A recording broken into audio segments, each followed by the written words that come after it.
to Early Childhood Ireland's podcast, which features interviews and discussions on all issues relating to high quality in the early years and school-age care sector. In our episodes, we have a range of speakers who are leaders in the areas that matter to Early Childhood Ireland members. This podcast series is proudly supported by Aricus Insurance, which offers a comprehensive range of cover at discounted premiums for both business and personal insurance products. So visit www.aricus.ie for more information. I'm Maura Corbett and I work with Early Childhood Ireland, and you're really welcome for a new series of episodes of the Early Childhood Ireland podcast for the new year 2025. So we're going to start with a look at Aistear. You're all familiar that Aistear, the Early Childhood Curriculum Framework, was initially launched in 2009. And we know that so much has changed in Ireland and in the early years sector in that period. The ECC scheme was introduced. Educators in settings are required to be qualified now. And, we know increasingly many are qualified to level 8 and beyond. First 5 was introduced and is being implemented. We've the access and inclusion model. Diversity in Ireland is more widespread than it ever was before. Ireland is a very diverse country now, more so than it was in 2009. And we're becoming increasingly aware of issues around sustainability, and research developments are increasing every year. So to reflect all those changes, Aistear has been updated, and to take us through some of the key developments in the updated Aistear, I'm so pleased to be joined by Dr. Sharon Skehill from the National Council for Curriculum and Assessment. Sharon works as an education officer in NCCA on the early childhood team. She has extensive experience working as an early years educator with babies, toddlers and children, with a particular focus on the outdoors. She's worked as a lecturer and researcher in early childhood education, and currently she's studying a Master's in Children's Rights at Queen's University in Belfast. She worked extensively on the process of updating Aistear over the past few years.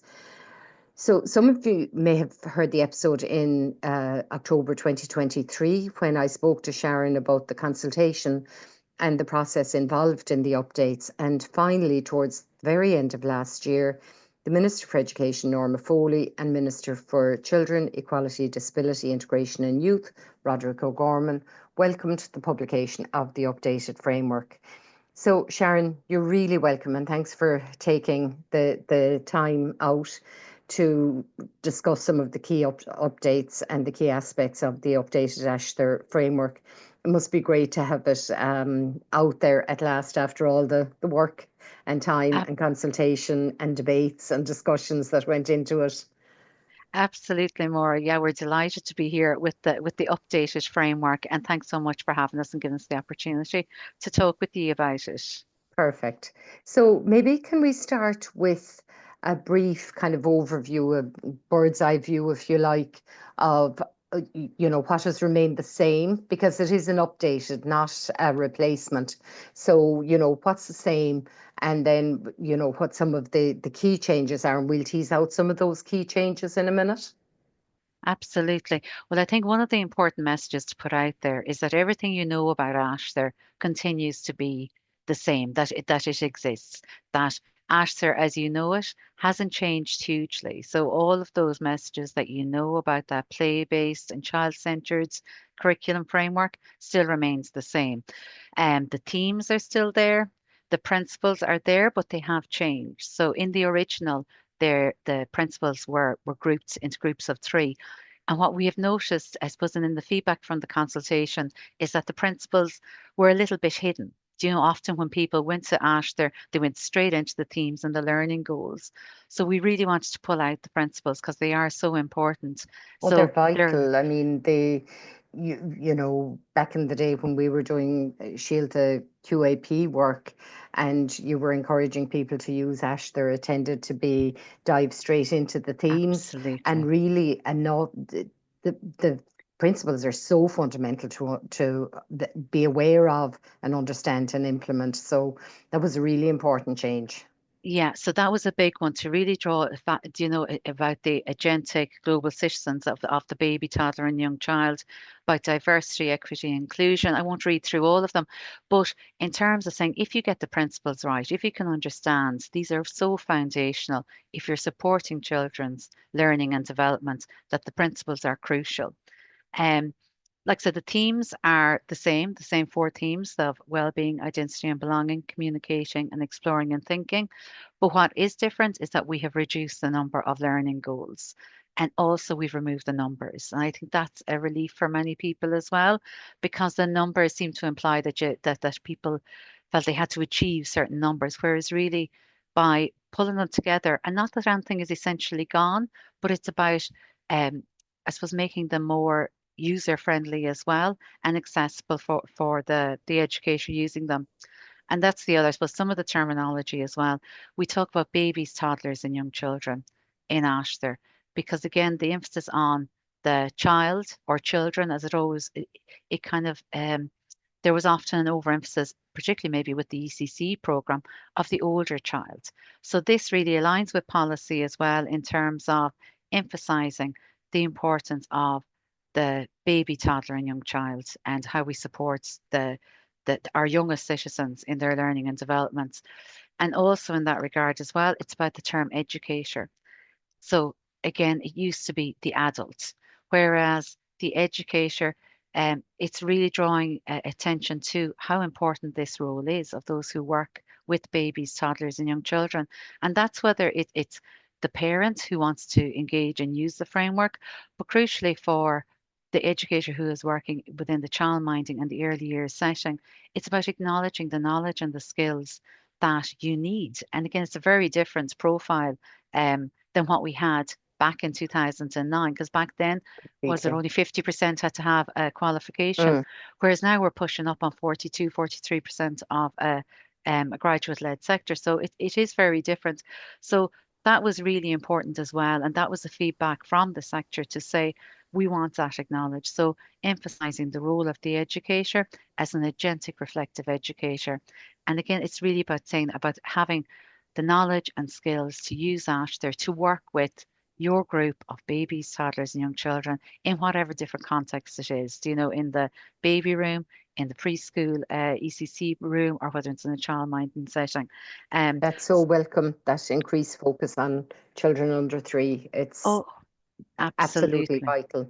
And it's Yeah. not that they were forgotten, but No. sometimes, like you say, because of the ECC scheme, Yes. and that they're approaching school and this idea of school readiness. And I suppose we could, talk about that some Absolutely. more, Yeah. but Yeah.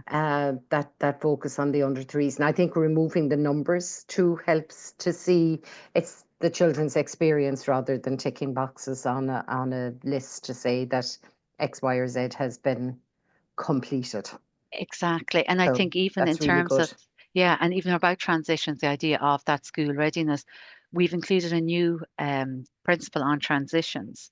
And so it's really broadening people's understanding of what is transition. So it's not just about moving from preschool to primary school, which is kind of the traditional understanding, but looking at the transitions, obviously from starting, whether it's starting in the baby room or moving throughout the setting or moving from one activity or one learning experience to another, from getting ready for bedtime, for mealtime. So all of those little changes throughout the day, um, that emphasizing the importance of that slowing down and the learning experiences within the transitions. So that's a very important addition as well to the principles. The whole idea of slow relational Yeah, pedagogy is, I love, it's one of the things I love about the update is that emphasis on taking time. And yeah, Ash, there was always about yes, relationships, but I think the inclusion of the slow relational pedagogy really embeds it into it, that it's, it takes time to get to know anybody, especially when you're caring for babies and toddlers and, including their families, and keeping them involved in what's going on and building those deeper, ever deeper relationships. It's so important. yeah. And with that slow relational pedagogy, it really is, I suppose, about having that confidence of seeing the value of just being with babies and toddlers and young children. Um, and I think it's so fundamental. And again, it's going back to the principles of if you want to nurture play, if you want to nurture holistic learning and development, if you want to build relationships, it does take that time. So it is about slowing down and to really value what's happening and not feeling that you need to be doing something or leading, but really seeing it's so important to just be present, and to be able to notice what is important for babies and toddlers. Because often, sometimes we can be busy because it is, it can be busy working with babies and toddlers and young children, For but sure. that's it's exactly it. But whereas you kind of think, what are we rushing for? Do you know, to Yeah. see the value of slowing down during the daily routines, of the lovely, of how you can link in with all of these lovely learning goals during nappy changing time, while you're getting Mm, ready to go outside, meal times. So there's all that learning experience of when you're supporting language development because you're talking with them, you're helping them to develop independent skills. So there's so much learning going on within those moments. So it's being confident in knowing and that intention behind what you're doing, and being with the babies and toddlers and young children.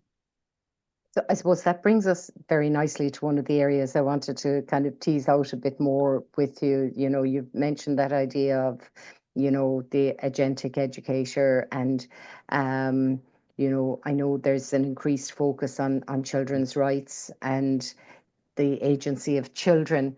Can you take us through a bit, on what the updated Aistear talks about in terms of children's rights, children's agency? What does that mean in practice? What's that like on a day-to-day basis in the baby room, in the toddler room? And I'm conscious that agency might be a fairly new term for Yeah. some of our Yes. listeners. Yeah, absolutely. So I suppose it's part of that interconnectedness throughout the framework. So when we talk about agency, it really is about how we are supporting babies and toddlers and young children to be able to make choices for themselves in and about their learning. And crucially, it's about how we are empowering and enabling them, to have their rights realised. And there's a lot of emphasis around rights, and many of your listeners will be familiar, say, with Lundy's model and how we are facilitating the voice of the baby, toddler, and young child. So that is one part of it, but it's also looking at, like, the UNCRC has the Convention on the Rights of the Child has the four guiding principles. So we have to think about, particularly within early year settings, you are um, that combination of care and education. So that's how you facilitate children's rights. They have the right to life, survival, and development. So when you think of in the baby room, how you are providing healthy food for them, how you are providing that nurturing, that safe space. So it really is thinking of how we have to protect them as well as support their participation rights as well. We do have to mind them and nurture them because they are dependent on us. And again, that's how it comes back to, like, it's such an important role, that of the educator, in being able to navigate that. The idea of non-discrimination, which is another one of the guiding principles, is to make sure that all children are empowered to participate. And again, many of your listeners will be familiar with understandings of inclusion and of diversity and equity. Like an equity, we changed that terminology. It was one of the words actually that we did change. Now equality is still evidenced in it, but the idea of equity is really about fairness for babies, toddlers, and young children, to make sure that we are, that the curriculum framework is able to respond to all babies and toddlers and young children, and that you put things in place to know when somebody needs something else. So, for example, in the baby room, if breakfast is technically up until 9 o'clock, but if somebody comes in at, like, 10:30, that equity is about making sure that you are going to check in with that baby if they've had breakfast. Do they need a fresh nappy change? All, and that's what equity is. It's about making sure that you have. So equality is that everybody would have it, and then you've lost breakfast time and you're all day. But you know that there are families that where you may need to put special things in place to support them. So that's what equity is, and responding to their rights in that regard. In terms of best interest The as well, then. Sorry, there's that lovely graphic that it can be seen on social Yeah, media sometimes about, if you give everyone the same size box to see over the fence, absolutely. it Yeah, still doesn't make a difference for some people. Whereas exactly. if you're particularly tall, Yeah, you're nearly falling over the fence because the fence is too low for this you. is it. Whereas This is adjusting it. the size of the box, or as the latest incarnation of it would show us, taking away the fence altogether, that's what kind of Absolutely. makes a Yeah. difference Yeah. And fundamentally. that's it. So again, it comes down to how you're able to interpret of what the child needs. And it's about noticing them. And we talk so much about the key person approach within the framework as well. And again, that is about making that connection and the importance of relationships, but having that person who is able, who will notice what's important and what the child needs, what they want, what they're interested in, and being able to support learning and development in that way. Um, and also when we talk about voice, so again, voice, and people say, well, they're babies, but I think we can learn so much from how we interpret voice in the baby room. Because you go into a baby room and you see these such competent educators who are able to say, oh, he's tired, he's tired now, or no, he doesn't like this. The child didn't tell them that. They are reading the cues because they know the baby so well. So we think there's a lot to be said about how we listen to and listen for the voice of babies, toddlers, and young children, um, and that it's such a crucial part of pedagogical practice in how you can support their learning and development, of being able to know when to step in, know how to support them, and making sure. And again, we often have this debate about, well, of what is voice and people's understanding of voice. It's not about, I want this and I get this, because when you're in a group care environment, it doesn't always work like that. But it comes down to this lovely, respectful image of the child. And that view of the baby, toddler, and young child, it's such a respectful view of, so even they may not want to get their nappy changed, but that you are respectfully, able to respond to their voice and be able to say, look, the best interest is we need your nappy changed, but I will put your castle or your blocks up on the shelf till you get back so Bobby doesn't get it while you're away. It's to know those things of what matters for that child. Um, so Or when we talk, flagging to them that you need to change the nappy, that they're not kind of just scooped up and oh, landed absolutely, on the changing table and no thought given to what they're engaged in. So, absolutely. really think you need to have your nappy changed now, but this will be here when you come Absolutely. back. Yeah, yeah, and I think it's an interesting. I think that it's a very good marker to think about, of babies, toddlers, and young children, that they have the right to the exact same respect that your friends, your partner, your colleague. So you wouldn't come up to anybody and, wipe their face without, alerting them. You could imagine the shock that would cause. So it's really about thinking how we are respecting their space and their voice, in those ways. So then when we talk about being agentic, and again, the image of the child talks about this lovely way of how babies and toddlers and young children can transform the lives, emotionally and practically, and which Mm. they do. So you cannot think of them as passive recipients that were they're in to be minded or cared for, to be, I suppose, just taking things in, but it's the influence that they can have. So it's how you view them in that regard, and how you're supporting them to have agency. Like how do they have choice in the baby room, or in the, like, what are the daily routines? What choices do they have in terms of meal times, nap times, or having a sense of ownership? So it really is about, when we talk about agency, it's as close to, I suppose, a child's rights perspective as you can have within that space, because again, they cannot, life, I suppose, it's like that. You can't have everything you want in Mm. those moments sometimes, but to feel that they are able to have an influence in their space, that they're able to have a sense of ownership, that they're able to express their views and know that they will be listened to. So within the framework, I think we, even though we don't explicitly mention, say, Lundy's model of space, voice, audience, and influence, or the U and CRC isn't explicitly mentioned, you can see it. You can see it in the, I suppose, the It's language threaded that's through. used about the space, and noticing what's important. And particularly, I suppose, about that kindness as well, of the kindness that is afforded to all babies, toddlers, and young children. I think that that's a crucial and feature of the document, and which is some of the feedback around it, is that it's a kind document, and that's what you want, isn't it? To say that when you look at the learning goals, that when you can see it's kind of like a wish list, you want that for Totally, all totally. children. Yeah. And, and that, I think we talk a lot about resilience. Yeah, And, when you talk about things not always going your way, yeah, some of that is that's how we develop resilience. But it's also there's that bit that when you're upset at things not going your way, yeah, that it's listened to, and that your frustrations are heard and valued, if you like. yeah. Absolutely. And we've added that word of co-regulation. So it's not about self-regulating your emotions. Mm, We all need to be co-regulated. If you're upset or something's bothering you, we all need somebody. So it's really that emphasis on those relationships and how important that is. So developing resilience is still has to be underpinned by that kindness, of and that course, respect for of the baby, course. toddler, and young child.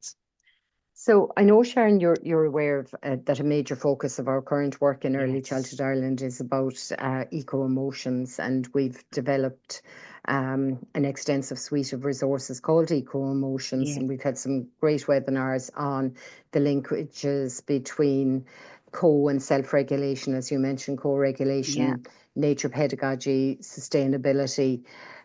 How does the updated Aistear address those kinds of topics? Now, you've touched on the co-regulation Yes. already, the importance of nature pedagogy, and sustainability as being a very, if you'll pardon the pun, kind of hot topic Yes. at the Yeah. moment, Yeah. in light of everything that's happening in the world.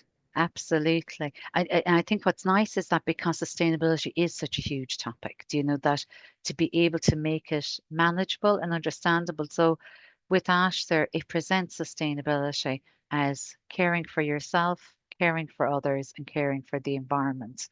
And so it's a lovely way of, I suppose, making it relevant and meaningful across the age groups in terms of, and you can think of that then like how we're nurturing well-being, helping children, to make healthy choices, about having active and challenging play, do you know, and then about caring for others.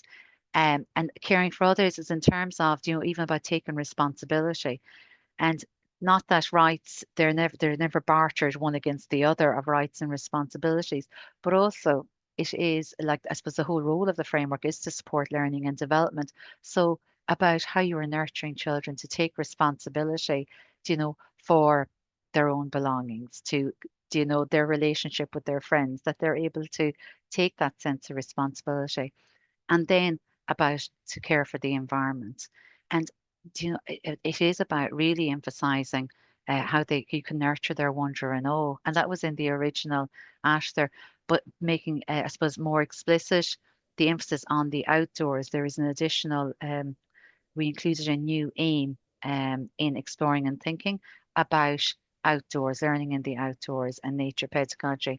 Um, and again, to be able to work it within the different contexts that people live in. Not all settings or childminders are going to have access to green fields and woodlands, but to Mm, be able to notice the nature around you and for them to have that sense of wonder, and about bringing nature in. And it is. I suppose, such a huge topic. What you want really in early childhood is from that stage to see the wonder, to be amazed at the rainbow, to be excited about snow, mm, and want to mind that. And as I say, you want them to be arguing about who has the best stick, So mm, those are the things that you want for babies and toddlers and young children. So I think that having that idea of global citizenship and sustainability, that it's been brought, down to I think very workable and very usable understanding of sustainability and what you can do within your individual context with the group of babies or toddlers, young children that you work mm. with. I think I enjoyed talking to Marin Ranta in a previous episode Yes. of the podcast about sustainability, and she gave very simple ideas about, Yeah. um, before we'd be, kind of, if we get to go to the woods, we'll gather up all the Yeah. pine cones we can and bring them Yes. back to the setting. And now you're saying, we leave them there for the Yeah. animals who need them. We might bring one back so we can look at Yes. it. And I thought there were some lovely simple ideas there on introducing, still enjoying outdoors, Yeah. and that if children, that idea of children, how can they value something if they haven't experience of it? And there Yeah. were some lovely ideas in that episode. So I'd encourage listeners to go back and have a listen to that if they haven't heard it already. So, play, Sharon. Aistear has always promoted the idea of the emergent inquiry based curriculum. There's a lot in the Aistear Shield, the practice guide, on that idea. Yeah. So, nothing has changed in the updated framework in relation to play, I know.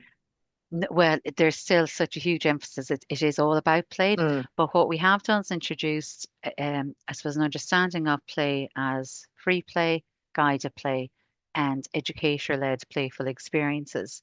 And I think it's a helpful way to think about what the day can look like for babies and toddlers and young children, because play is such a huge concept, of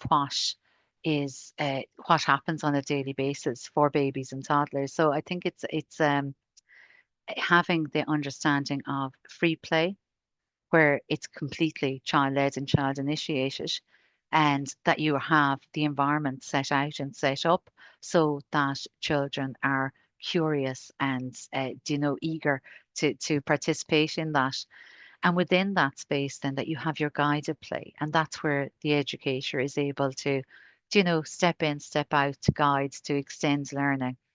And then the educator-led playful experiences. So but people may think of whether it is that, story time together, whether it is that you're going doing yoga sessions, that you're doing some gardening, whatever it is, more kind of, adult-led experiences. But again, the children are invited to participate. That's very important.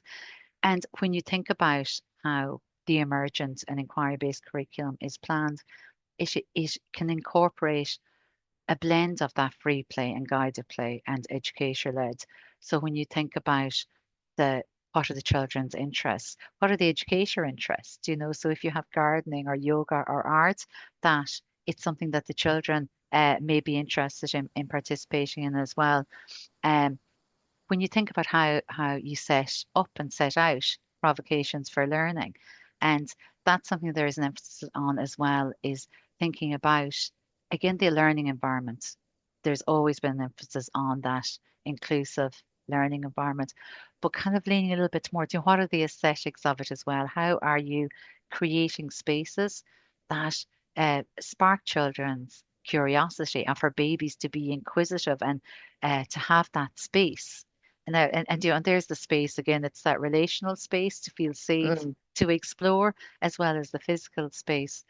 And I think even that respectful regards for babies and toddlers and young children, they're coming in every day. It's to say, what are you creating for them? When your mm, friends come over, you might set the table for dinner, or you'll tidy up the house, or you might have a vase of flowers, and to say, mm, why not for the babies and toddlers and young children? So they come into lovely spaces, and that they're inviting, and that they want to be part of it. So that when you think about your day, then is to make sure that when there are a blend of free playing, guides playing, educator led, it means that babies, toddlers, and young children have the opportunity to be engaged in these purposeful and enjoyable and meaningful experiences. And then it's less about crowd control. If you have too much of one, it's mm, harder to navigate your day. And also, like with free play, which is obviously crucially important and very, but if you don't have the opportunity to guide or to lead sometimes, how are they going to know that they might absolutely love yoga, or that they mm, really want to try out, woodworking or whatever it might be? mm. But again, that's the role of the educator, and that's the competent, agentic and competent educator who says, do you know what I think they would like now? Because I know my babies or I know my Mm. toddlers.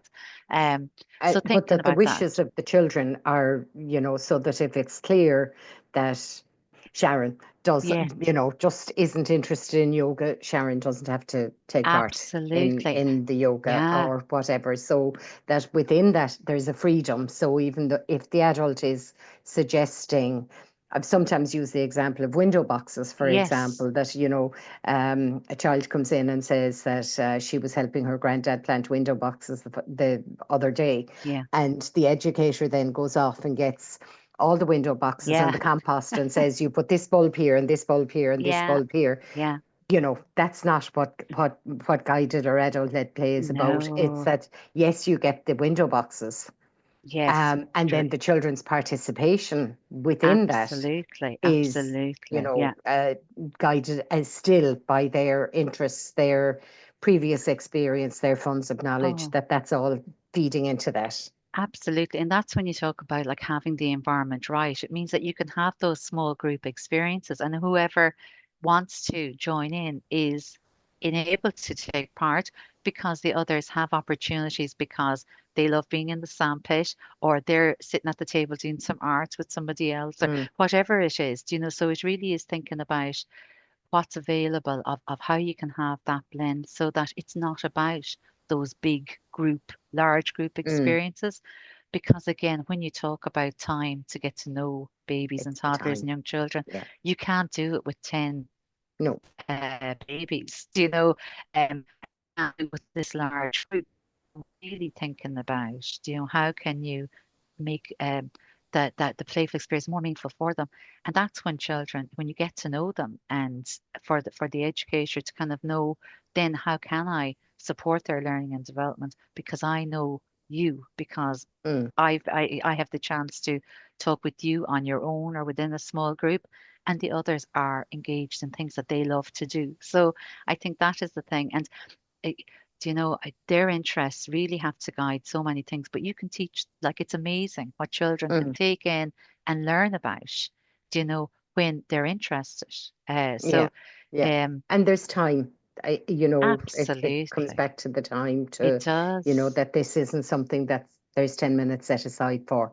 It can go Abs on, broadly speaking, as long as the children need, as long yeah, as the interested group of children that's need the it thing. to go on for. That's it. And I think just on that, it's about the intention of the educator. And we use that word quite a bit in Aistear as well, of what is the intention. So when you set out or set up, that if you know what you need to do to support this child's learning and development. So it might be that you have a water table set up because the children love water play, but you also know there's an intention there that you want Bobby and Joey to work together to play. Do you know that they want to be Mm, together because you know that Joey's going to encourage him to talk and make friends. So mm, often there's intentions there. So again, it comes back to the educator's knowledge and skills and what they're able to how they can achieve and work towards learning goals for individual children within that learning environment mm. and play. And this, I suppose before we finish, you know, people will might be wondering, how all this happens, and just to say a few words before we wrap up about planning, because this doesn't happen Mm. by accident. You've talked about intentionality and so on. Yeah. Um, and really, I think in many ways we have a job of work to do in rethinking Yes. what we mean by planning, and that Yeah. the planning is more focused in the kinds of lines you've been discussing over the last 30 minutes or so, rather than on Monday we'll do this and on Tuesday we'll do Absolutely. that. So can you take us through some of um, the revised thinking in the update of Ash there, Sharon?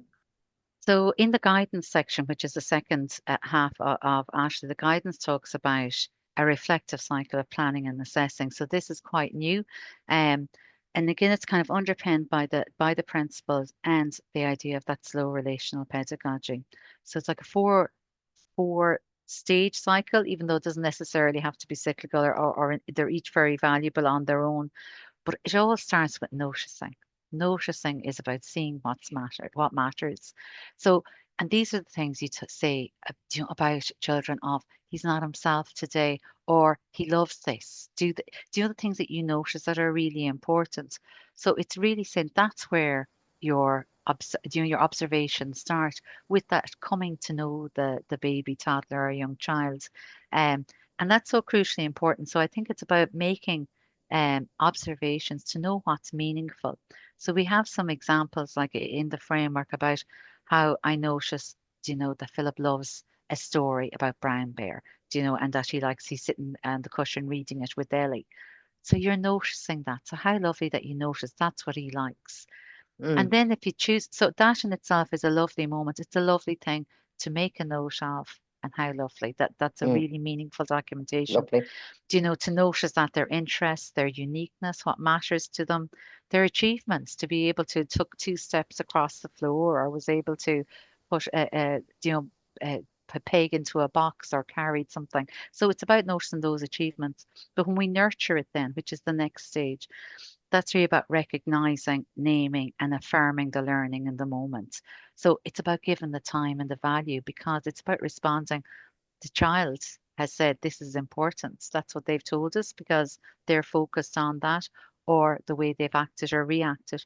So when we nurture that, then it's really about giving that time to it. So whether it is with the little boy in the baby in the book corner to say, do you know what? I'm going to leave the blanket and the basket of books beside them. So I'm going to nurture that to make sure that they can really engage in some lovely deep learning together and story time together. So when you're nurturing it, it's coming back to what we know again about Aistear, about nurturing their skills, their knowledge, their understanding, their dispositions. So again, coming back to that, and then how we respond, which is that planning for and extending the learning. And sometimes there isn't an extension. Sometimes the moment in itself is just lovely, and that's okay Yeah. too, to not feel that there has to be something else. But sometimes there are something else that we're able to move on from. Mm, So, like that, you might want to create a story basket to go to with the book of Brown Bear for Philip in the baby room, and how you respond to that, and how you might incorporate that into your planning for the week of what you might decide to do or set out a provocation for mm, their learning. So again, when we think about that planning the curriculum, it's looking at what are the specific aims and learning goals maybe that you feel are relevant for your babies within the group. Do you mm, know what are the funds of knowledge that they can bring from home, family involvement, what are their interests, what are their needs?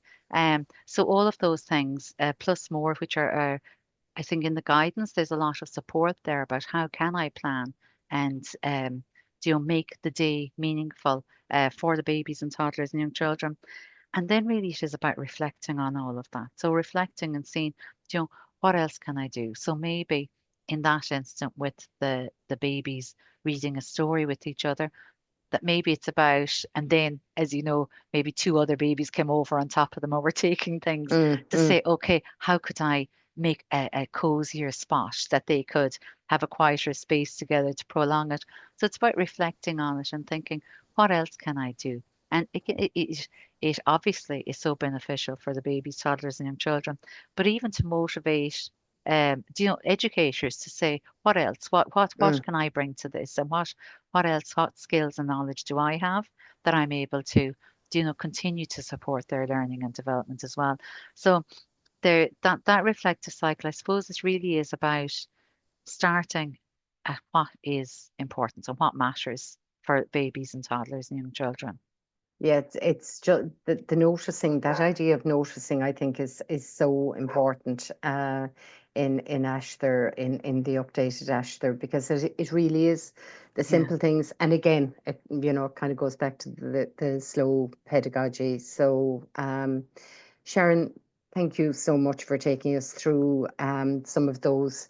I know in some ways it's been kind of like a whistle stop tour, Yeah. but I think it's lovely to get that overview of some of the thinking, the thoughts behind the changes, and yet that the familiar structure hasn't Yeah. changed all that much. And I know the settings are going to be getting a copy of Aistear, of the updated Yes. Aistear. Yeah. Yeah. and it's online. It's on the NCCA website as well, and we'll put a link directly to the document in the notes for this episode. So Sharon, thanks a million for that. It was a lovely conversation. Really enjoyed it. Great. Thanks so much, Maura. And thank you for listening to this episode of Early Childhood Ireland's podcast, which is proudly supported by Aricus Insurance. If you enjoyed it, please subscribe and spread the word. And don't forget to tune in for our next episode.